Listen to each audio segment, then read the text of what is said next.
Welcome to Transitions. Today we have an interesting topic for you. It is wills. We all feel that wills are important, I'm sure, and some of us more than others, and we all have different experiences with wills. Today there are two people who are joining me on the set. First up is John Delaney. He is a lawyer here in Winnipeg. Thank you, John, for joining me. Thank you for inviting me. Yeah, you're very welcome. And then after I speak with John, Jennifer Aris will join me from the Winnipeg Foundation, and then we'll all get together again for a little roundtable chat. So first of all, with regard to wills, who really can do a will or prepare a will? Well, anybody can do a will. That is, first of all, anybody over 18 that has capacity can do a will. There are also some exceptions to age, so that some people can do a will who are under the age of 18. But the typical, most basic wills would be done by somebody over the age of 18 at any point in time in their life who has the capacity to do a will. And capacity is a deep topic, but it generally means that you have an understanding of who the natural beneficiaries would be, the natural objects of your, the disposition of your estate would be, what the nature and extent of your property is. You can't be suffering from any delusion of mind, and you have to understand what a will is. I see. So I would think that there's a certain time when you might want to prepare a will, maybe at the peak of your career or peak of your functioning, when you maybe have the maximum capacity to really do a good job and to be on top of all of your affairs. Because it can be pretty daunting really trying to make sure that everything's covered, isn't it? Absolutely, and it becomes more difficult if you wait too long and you start to enter into a gray area in terms of capacity. And it makes it more difficult for a lawyer assisting you with creating a will and executing the will and ensuring that the will is going to be valid and not going to be challenged by anybody. If there's a certain time in life, it's not, you couldn't say generally there's a proper time in life for everyone. It would be based on your specific circumstances. Certainly once you start to acquire property, once you start to acquire a family, and you have lineal descendants that you want to protect and to pass your wealth on to, then certainly you should be thinking about a will, and that can be when you're 20, it can be when you're 25, it can be when you're 30. Unfortunately, too many people wait too long. And I will get calls from somebody who has never had a will, is now 87 years old, is in a hospital, is under medication. I've lost the privacy of being able to go and do a proper consultation with that individual, and also that person's mental capacity starts to become questionable, and it makes the chore more difficult, and it makes it more expensive as well. So I've heard of will kits, and I've heard of people writing their own will. Like, what would be the role of a lawyer with respect to will preparation?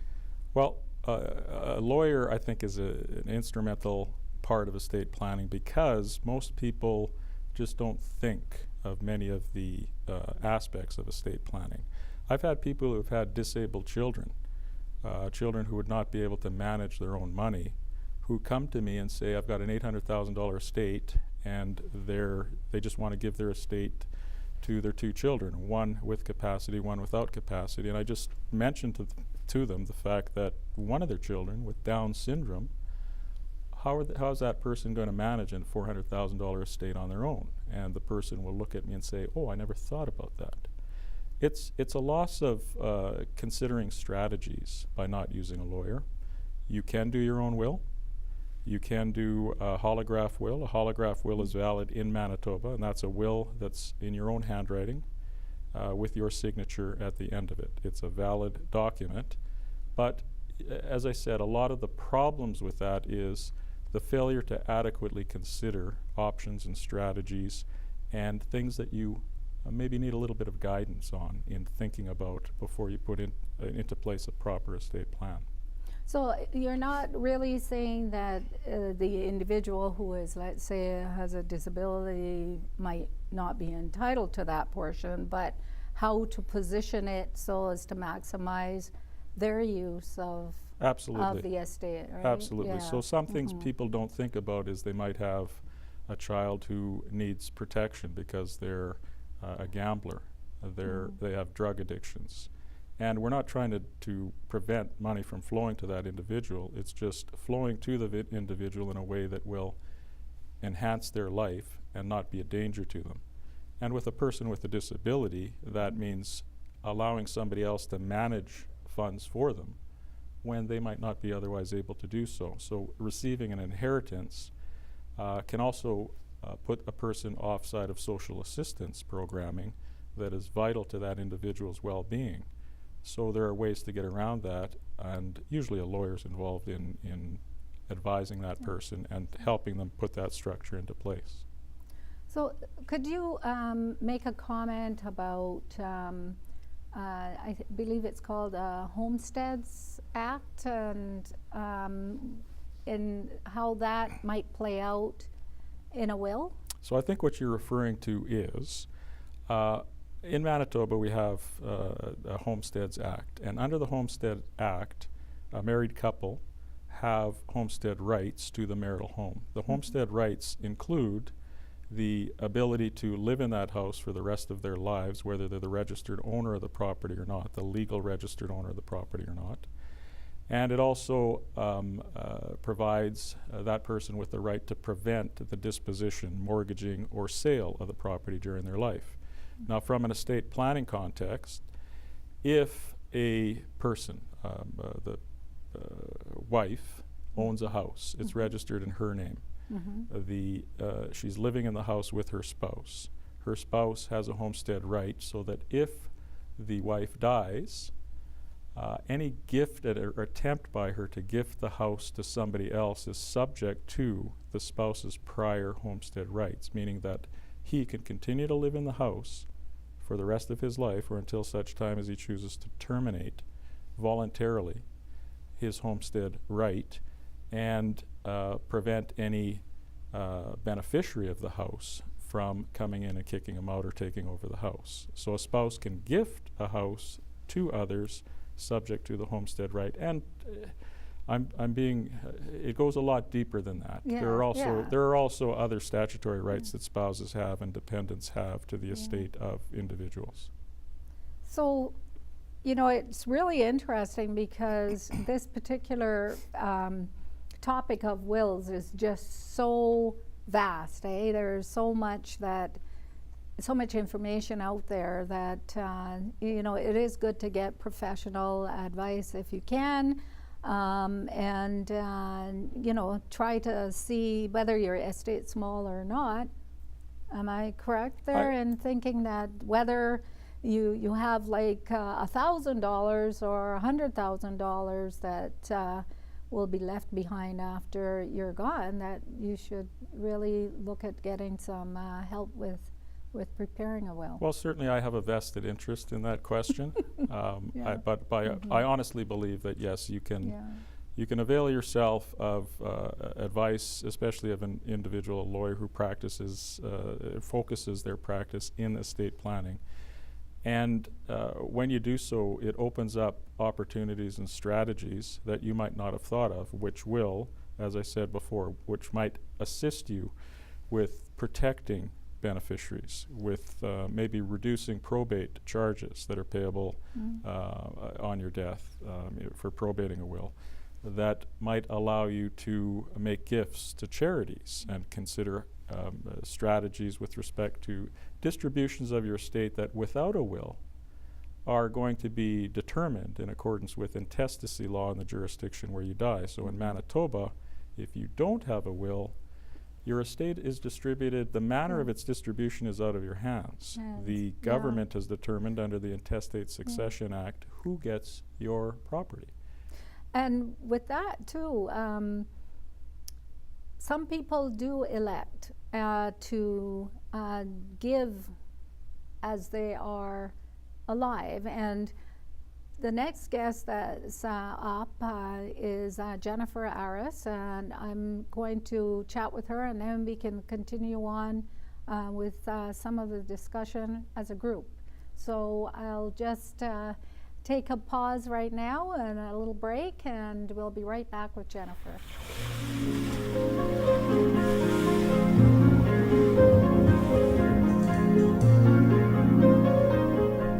Welcome back to Transitions. Jennifer Aris is here with me, and she is speaking, will be speaking to you about the Winnipeg Foundation and her role there. So Jennifer, welcome. Thank you. So tell me a little bit about your role at the Winnipeg Foundation.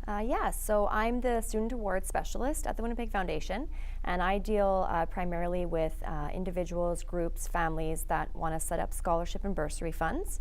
I've been with the foundation for 6 years, and it's been I've done a few different roles, and this one has been really, really rewarding because I get to see and put together donors with their recipients of their awards. So it's been really great. Yeah. That's good. That's good. So how many of those kind of funds would you say you have at the Winnipeg Foundation now? There's over 3,500 different endowment funds. Wow. And that's across a number of different kinds of funds that people can set up. Scholarships alone, there's about 415 scholarship funds that are set up. My goodness. Oh, that's really amazing. And a lot of that information is on the website. So you'll be willing to sort of take us through a little bit of the website later Sure. on? Yes, okay, sure. that's really good. And what about leaving gifts? Some people really aren't quite sure how to go about it, you know, if they want to actually even start leaving gifts now that they're still here as opposed to waiting until they've passed on. Right. How would they go about that? Yeah, so there are a few different options that they can do. So it's easy to set up a fund while you're still around to enjoy that. And there are ways that you can set up gifts in your bequests as in your will. We do have a really great dedicated team of legacy folks at the Winnipeg Foundation, and they dedicate their time to helping people craft their will part that the gift that they're leaving to a charity. And it's very simple. We would suggest working with a lawyer and a professional advisor first. There's a lot of different pieces that they can help guide people through their will and creating that and leaving a gift in their estate. And it's a really easy process. We work alongside with lawyers and estate planners that way. So it's a really great relationship. And I take it then that because you're doing this as part of your work, that you have some funds that are currently being generated in the community to raise the amount that's required in order for the scholarship to be sustainable. Am I correct? Yeah, so we're endowment based, and so what that means is that the capital will never be touched, and so the gifts will continue to give in perpetuity. So it'll reach a certain amount, and every year it generates income as gifts are pooled together, and then they generate more income on those funds. And there's a certain percentage every year that gets granted back out to the community, which could mean to various charitable organizations as well as scholarship recipients. So there are a lot of groups and families that come together and raise funds for their capital endowment, and so it can sustain and give out a certain amount every year to a recipient. Now, something that you had said before, like we had talked at some point, you mentioned gifts that come out of your retirement savings, and how you can actually indicate that there's a fund at the Winnipeg Foundation that you'd like to receive some of those benefits? For sure. Yeah. There are different tools that a lot of people use to leave a gift in their will. Again, we advise you going to a professional advisor for that advice, and they would liaise with us to make sure that we can facilitate that gift for you. But the most common way that people leave gifts is through their will or through a bequest. You can make the charity or the foundation beneficiary of your pension fund. So you can, like for RSPs and things like that. Gifts of stocks and securities can be very tax efficient while you're still alive and also in your estate. And then there's a lot of options with maybe gifting life insurance policies and things like that. So there are a lot of different tools that you could use. Who do you have on the website? Can someone go and see some videos and other pieces of information, like of people who have left some funds? Yeah, Through the for sure. I think leaving a gift in your will is a very emotional experience. And we have definitely captured some very generous people who have been willing to share their story about why it's important for them to leave a legacy in their community. And so, yeah, there are on our website, there are a number of videos and articles and stories, and it's always nice to bring the whole picture back and understand why someone wants to leave a bequest and their legacy for people to remember them by. Well, that's very good. I'd like very much to see that video later in the show, but right now it would be really interesting to see what's on your website. And Sure. Was it recently redesigned or changed in any way? Or? Yeah, so we had a big, massive redesign, I think about 2 years ago, and it's a constant update to keep it current, and we always have new stories and new videos, and all of our programs and initiatives that are public, they're on the website as well too. Do you want to take a look at it? Well, sure. Yeah. Yeah, thanks. So here is the Winnipeg Foundation's website. Up at the top, there's many different ways that you can learn about us as the foundation, who we are, and then news, videos, and publications that we've done. There's also a donor portal where if you already are a fund holder, you can go in and find some really great information about your specific fund. There's also some information specifically on giving. So you can give your own way, and then there's creating your own fund, creating a gift through your will or estate. So let's click on that. And so here is a bit more information on planning now to create a legacy that's reflection of your life and your values.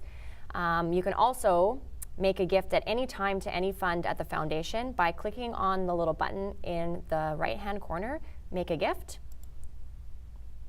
And it takes you to our online giving page where it tells you how you can make a gift. So if you feel comfortable enough to make a gift online, which it is a safe, secure way to do, there's also ways that you can make a gift by check, phone, in person.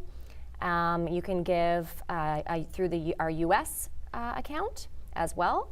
And so all you have to do is search for your fund right here, and it should pop up on the side, and you can go ahead and click on your fund. I'm just going to take you as an example to this first fund here, and I'll show you what it looks like. So it takes you directly to the fund page. It gives a little bit of a description of what the fund is and who started it. And then you can start by entering your information on this page right here, and your gift will have an auto-generated tax receipt sent to you by your email. And I understand as well, Jennifer, is that if you don't see it among the list, that you can still search for it. Yes. And see if it will come up Yes, there. exactly. Okay, great, thanks. That's really interesting. Yeah, I hope that our viewers find that really good. Yeah, and if you can't find the fund on there, or if you're having trouble navigating around the website, we're always available to help. Just give us a call or an email, and we'll help you through it. Well, okay. So you have also a video that we'll show right away as well. Can you just introduce it for us? Sure. We have the pleasure of having two donors to the foundation that have left a bequest or a legacy behind, and they're going to set up this amazing legacy when they do pass on. And their names are Patrice and Perry. and they're part of our Legacy Circle, which is a commemorative celebration that we have every year, and we celebrate people who have given gifts in their wills and left a bequest that way. And they are going to tell their story about why they decided to leave a legacy. Okay, so we'll take a look at that now then. My interest in philanthropy comes from watching my mother, actually. My mother was very generous, both financially and in kind. That was very evident with my friends. I had many friends that would come to our house and, really dine with us and do all those kinds of things. So we spent a lot of time together, our friends. She looked at them just like she did at me. So, for her it was the same. And watching her, I thought that, really it is important to do that sort of thing. And I'm committed to doing what I can to help less fortunate. So my family, we grew up in South St. Vital. My parents came to Manitoba out of the Japanese internment. So we're all die-hard Manitobans. But my parents, they worked really hard because they came from something and ended up with nothing. So between the beet farm and agriculture. But they always shared anything they had. So whether it was vegetables or time or whatever we had, we wanted to share. And my parents were very, very, adamant about that. Our plentifulness had to be shared with our friends or neighbors. So I think philanthropy has to come from the home, and it certainly did for us. I don't think you can ever take that away, and I think that's a challenge with donors and donations that, people will ask us, well, why do you donate your time, your effort, your money? But it's really the act of giving is just, it's a very special thing, and it's an opportunity that if you don't embrace it, you're going to miss it. And why would you miss giving joy to yourself through giving? It's wonderful. It's learning about the world. And investing in the world. We hadn't really thought about a legacy, but our work with the University of Manitoba taught us what a legacy is. And the word is a big word. But we did have some ideas that without having children, where would our assets go to? What would be left behind to benefit others?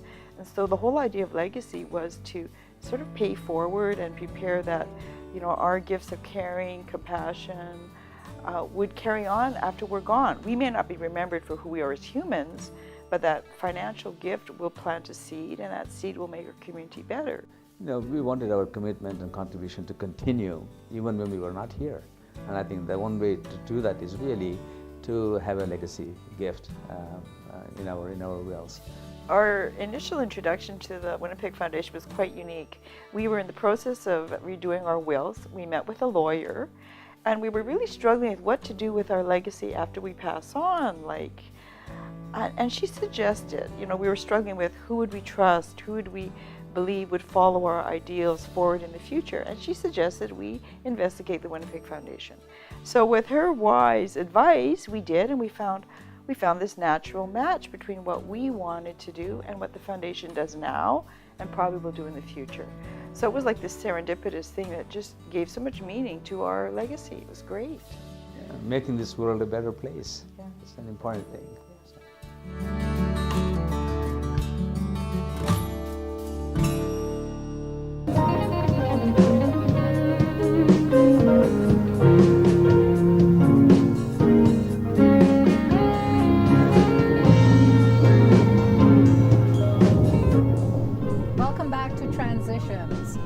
We're talking about wills today, and what I'd like to know is what would you say, maybe I'll start with you, Jennifer. What would you say is one of the major changes that have come about with respect to giving gifts for other people? Yeah, so online giving has become a really great way to donate.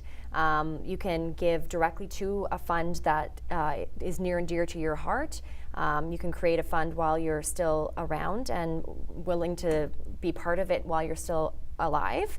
And you can give online, and then you get an automatic tax receipt sent to you through your email. So it's pretty amazing, and it's fast and easy, and yeah, it's a really great way to give. And how about yourself? What piece of advice would you give with regard to will making? Well, I guess if I could give any message to anyone, it would be during your life, early in your life, do estate planning for two reasons. We're talking about estate planning for death, and that's important, but also do estate planning for the potential loss of capacity. So two areas where you should be concerned is the potential during your life that you lose capacity and you need somebody to administer your property and affairs for you. That's part of estate planning. Having somebody making financial decisions for you and being able to step into your shoes and manage your property for you, and making healthcare decisions for you and being able to step in to your shoes and make the decisions for you when you're not capable of doing that. Now, you may never need that. With planning for incapacity, it's an if and when. Whereas planning for death, we know we're going to die.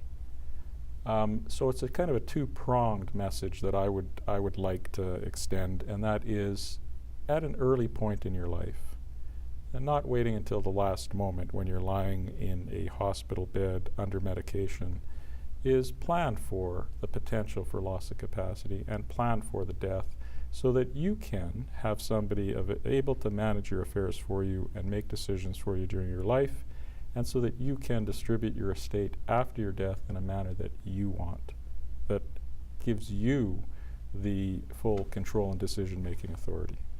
So what we're hoping for then is that there'll be more people who will be planning and who will be preparing wills, because the percentages are not high, are they? No, in terms of the number of people who are preparing wills. I'm not sure where it is now, but not in the not too distant past, it was about 50% of people do wills. So if I had the ability to pass an edict, I would pass an edict that everybody should do a will, and they should do the estate planning for incapacity and do estate planning for a will. So there are some savings too for people if they do plan ahead, isn't it? There's so many different strategies that open up, some with saving taxes, some with saving probate charges. Absolutely. Those are, again, strategies and concepts that with an estate planning team, who are not just a lawyer, but a lawyer, an accountant, a financial planner, experts in charitable giving, working together as a team can help you make the right decisions that can avail yourself of all kinds of saving strategies. That's great. That's wonderful. Well, I'd like to thank both of you for coming in today and sharing this knowledge that you have with our viewers. We've thanked them before, and we'd like to thank them again for joining us. And please go to our website and check out previous episodes and see if there are some other topics that may be of interest to you. So thanks for joining us here on Transitions.